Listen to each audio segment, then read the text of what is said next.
তৈরি করছি chicken butter মশলা। এটা রুটি, লুচি, পরোটা, রাইস সব কিছু দিয়েই খাওয়া যায়। প্রথমে চিকেনটাকে ম্যারিনেশন করে নেব গোলমরিচের গুঁড়ো, লবণ আর লেবুর রস দিয়ে। তারপর এর মধ্যে যোগ করব কাশ্মীরি লঙ্কার গুঁড়ো, চিকেন বাটার মশলা আর কসুরি মেথি। এটাকে ভালো করে মাখিয়ে নেব। আর যোগ করব আদা রসুন বাটা আর 2 চামচ কর্নফ্লাওয়ার। এটাকে ভালো করে মাখিয়ে নিতে হবে। নিয়ে এটাকে 2-3 ঘন্টার জন্য রেখে দেব। মাখানো হয়ে গেছে। তারপর 2-3 ঘন্টা পরে এটাকে ফ্রাই করে নেব। খুব বেশি তেল দেওয়ার দরকার নেই, অল্প তেল দিয়ে ফ্রাই করলেই হবে। উল্টে পাল্টে দুটো পিঠ ভালো করে একটু লাল লাল করে ফ্রাই করে নেব। এইভাবে সমস্ত চিকেনগুলোকে আমি ফ্রাই করে নেব। আমার ফ্রাই করা হয়ে গেছে। এবার ওই তেলের মধ্যেই আমি দিয়ে দেব বেশ খানিকটা পেঁয়াজ ও রসুন বাটা। এই সময়তে আমি লবণ এবং চিনিটা যোগ করে দেবো। এবার এটাকে ভাজা ভাজা করে নেব। বেশ খানিকটা ভাজা ভাজা হয়ে গেলে এর মধ্যে যোগ করব কাজু, চালমগজ বাটা। এর মধ্যে একটুখানি দুধ দিয়েছি, গুঁড়ো দুধ, আর একটু ফ্রেশ ক্রিম দিয়েছি, দিয়ে এটাকে বেটে নিয়েছি। এরপর এই সময় কালারের জন্য যোগ করব একটু কাশ্মীরি লঙ্কা। হলুদ দেবো না এই রান্নাটায়।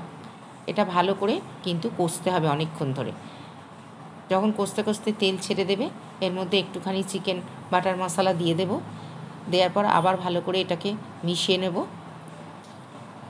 এইবার আমি যোগ করব ওই ভেজে রাখা চিকেনগুলো এর মধ্যে দিয়ে ভালো করে সমস্ত মশলার সাথে চিকেনটাকে মিশিয়ে নিতে হবে। এটা কিন্তু খেতে অসাধারণ লাগে।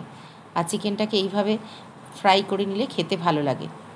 ফ্রাই করার পর একটুখানি চিকেনটাকে পুড়িয়ে নিলেও ভালো হয়।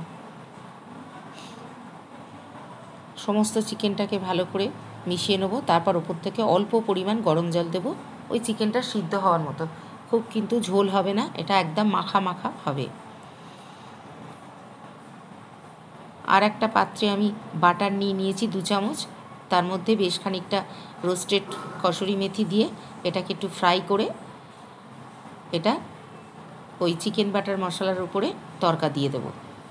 এইভাবে দিলে ফ্লেভারটাও ভালো আসে আর খেতেও খুব ভালো হয়।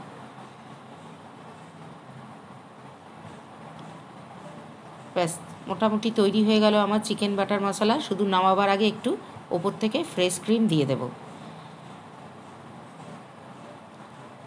যদি আমার ভিডিওটা ভালো লাগে তাহলে পাশে থাকবেন, লাইক কমেন্ট করবেন, আমাকে উৎসাহ দেবেন আমি যাতে আরও এগিয়ে যেতে পারি। আজকের ভিডিওটা এখানেই শেষ করছি। সকলে ভালো থাকবেন, সুস্থ থাকবেন। আবারও নতুন ভিডিও নিয়ে হাজির হব আপনাদের সামনে। নমস্কার।